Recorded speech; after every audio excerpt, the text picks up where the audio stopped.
So we just covered menu upsell, which is one of my favorite upsells ever. The anchor upsell is one that is so powerful. It's one of those like very simple ones that can make you a tremendous amount of money.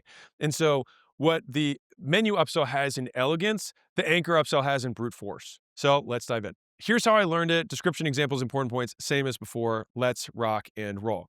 So I had spent 5 years plus in casual clothes, sweats and a tank top as a gym owner. Like the nicest thing I ever wore was a tank top. And so when I started Gym Launch, somebody that I knew advised me to look professional. He said, listen, no one's going to listen to you for business stuff if you look like just a gym rat.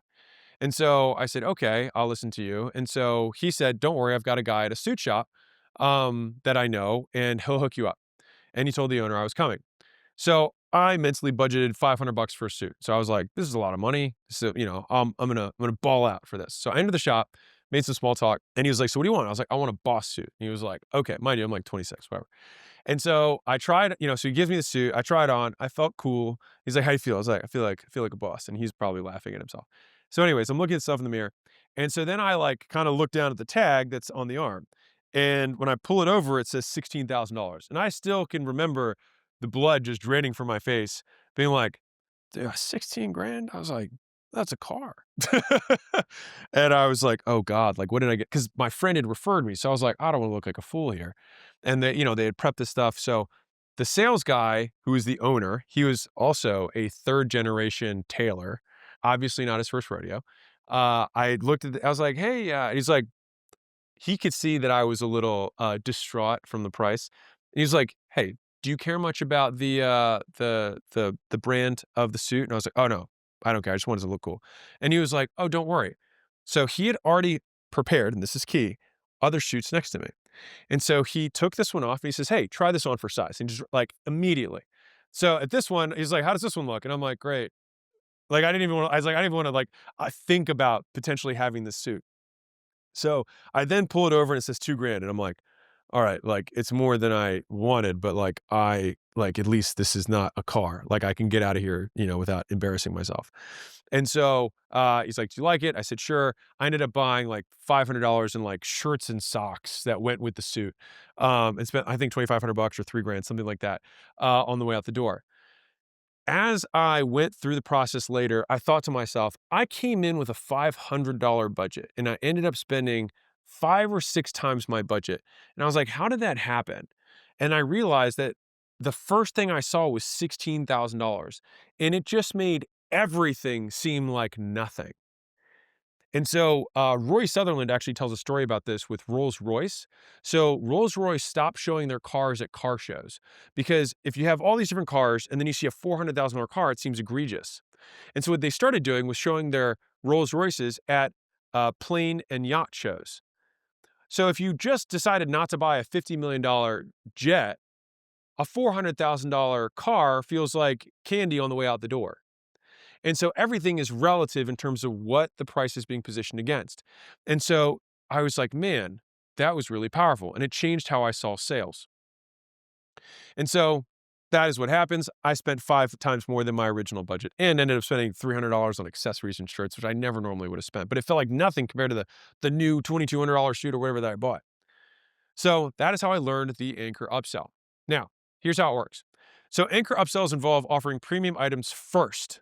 Key first. If the customer is shocked by the price, you offer a cheaper alternative by changing secondary features. And this is what's key about this. So presenting a premium version first at 5 to 10 times the price makes the other offer, our main offer, the one that we sell to most people, look like a better deal. And so this strategy leads to more people buying the main offer. And so it works best when the lower priced offer has the same core functions as the premium one. It has the same primary features. So the second $2,200 suit still looked good. It still felt good. It still had a good, trim or whatever. It looked expensive, but it just wasn't Armani or whatever else, whatever other brand he had. And so for me, the secondary feature of the brand mattered very little because I was like, no one's going to ask me for the brand of suit I'm wearing. They just want to, I need to look cool. Right. And so the thing is that every offer, every product has primary features and secondary features. You want these secondary features to be different between your really expensive one and your minor one. But if it's just a little bit different and it's 1/8 the price, people are like, oh, this is a steal now because of what we showed them first. In the suit example, $2,200 suit seemed like a better deal compared to the $16,000 one. Two additional benefits of Anchor upsells that happen as a result. Number one is that customers tend to spend more than they initially planned. I spent 5 times what I was willing to spend. Two, some customers will still opt for the expensive option. He probably has done that with a lot of guys. And maybe 1 out of 5 guys buys the $16,000 suit. And guess what happens? When you take a $16,000 suit and divide it by 5, that adds $3,000 to every average purchase. So my $2,000 suit actually becomes a $5,000 suit in terms of the economics of the business. So even if 1 out of 5 or 1 out of 10 people buy something 10 times as expensive, if you have 1 out of 10 buy something 10 times as expensive, you double your business. Not to mention the increased uptake rates and average spend of all the other customers. So like I said, the menu upsell we talked about earlier, very elegant, very savage, really good for high volume transaction businesses. This one, a fucking ramrod for businesses that have fewer customers that spend lots of money. Basically, this can still make you more money than the menu upsell can, even though it's just very simple to understand. So here are the steps to using an Anchor upsell. You present the Anchor, the really expensive thing. Step 1. Step 2, get the gasp. All right, expect customers to freak out about the cost. That's expected. If you didn't do it, you didn't anchor high enough. That's why I say 10 times the price. So if you're like, I don't know, is this an anchor? Like I added 20%. It's not an anchor. It has to be an order of magnitude larger. It has to be so much larger that it gets you to recategorize your original purchase. Like think about it. Buying planes and buying yachts compared to buying a car. Totally different magnitude. It can't be, it can't be within 100%. It's got to be 5x, 10x more. Once you get the gasp, you come to the rescue. You ask if they care about what makes it premium, those secondary features. Do you care about the material or the internal lining, stuff that most people won't care about? Then you present your main offer and you expect the customer to feel relieved and see the better deal. Then you just ask how they want to pay, which card you prefer. So here's some pro tips. Number one is the only thing worse than making a $1,000 offer to a person with a $100 budget is making a $100 offer to someone with a $1,000 budget. In the first situation, you lose $100. In the second situation, you lose $900. I've lost tons of customers and mountains of cash because customers wanted more than I had to offer. Boo. So now I always have premium upsells ready. Anchors. Only a handful of customers buy them, but that handful of customers bring in big profits. So always have premium offers, even if most people don't buy them. You're not failing if 1 out of 10 people buy a 10 times more expensive offer. You still double your business. Remember, you're not losing customers by offering premium stuff first, but you will lose money if you don't.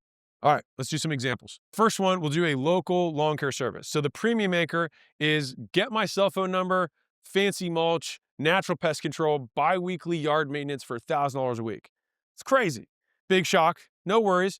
Get my foreman's number, my team, my crew chief's number, generic mulch, normal pest control, bi-weekly yard maintenance for $200 a week.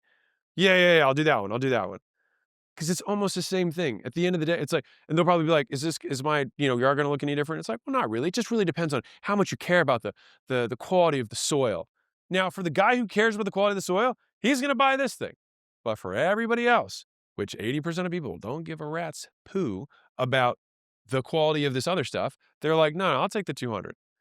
But they don't know that you couldn't price this at 200 because last week when you offered 200 straight up, people were nickel and diming you down to 150 or 99 a week. So physical product, a painting. The anchor would be the super protective packaging, a 20-year insurance, and gift wrap for $1,000. The main offer is normal packaging and 1-year insurance and a sticker for $200. You're like, I'll take the normal one. The thing is that you want the customer to feel reasonable by making the purchase, like they're getting a better deal, like they're pulling one over on you. They're like, this guy thinks I want the 1,000. Like, he doesn't even know that this is basically the same thing. And it's like 1/5 the price. But you designed the game. They're just playing it. Third is a digital product. So let's say it's a newsletter. So the premium anchor would be like, hey, all previous issues and new issues and 24-hour early access to my newsletters for $199 a month. Or new issues only, and you'll just get it on time for $19 a month. You're like, shit, yeah, I'll do the, I mean, it'd be cool to get the 24 hours early, but like, I'll just take the new ones. Like, that's fine. And it's 1/10 the price. And so now this feels like an absolute steal, but you might have been competing against people at $7 a month before that. All right, here's some important points about this. This is crucial. You will fail at doing an anchor upsell if you do not treat it seriously. So if you treat the anchor like a fake, so will the customer. If the guy had put it on my shoulders and been like, it's probably out of your range or well, that would be a little insulting. But if he's like, hey, if this isn't, in your range, like no big deal, then I would have been anchored because I wouldn't have considered the purchase. You have to have them fully consider the purchase, really try and think, oh God, how would I come up with this? And here's what happens is that your brain or their brain starts justifying why it might be worth that amount of money. And then when you offer something 1/10 the price, they've already done all the heavy lifting of anchoring, of comparing why it might be worth that. And then compared to this price, it's totally worth it. And that's what we change as little as we can from the thing that they thought about to the thing that they ultimately buy. The next point, make a premium offer that you actually want people to buy. If you have this premium offer that has all these bells and whistles, be ready to service it. Because let me tell you the real secret of what ends up happening when people do this. They 10x their price and they make this really whiz bang thing, and then more than 1 out of 10 people buy it. And so this is just also a great way to give yourself permission to anchor something 10 times as expensive. A proper anchor gets the gasp. Expect them, design for them. You want the gasp. The gasp means they considered it. If they do not gasp, it either means you didn't go high enough or you didn't sell hard enough, as in you didn't truthfully commit to actually selling that thing. Like you have to in earnest present it or this will not work. It'll just be a waste of your time and theirs. And this is especially for business owners. If you teach your team this process, many of them will just skirt through the anchor because they start selling from their wallet. They're going to be like, I would never pay for this. It's like, of course you wouldn't. You already know how to fix cars. This guy doesn't. And so we often can never see the value of the stuff we sell because for us, it's easy. Duh. That's why we have a business around it. You want to sell stuff that's easy for you and hard for other people. That's how you make money. Once you get the gasp, you come to the rescue. And if they don't balk, like if they don't gasp, close the whale. If they're like, this is a nice suit, then you're like, great. Do you have a card on file? Do you want to pair this with a handkerchief? You just move right on in the sale. And you're like, oh God, I got a whale on the line. I'm just going to keep going.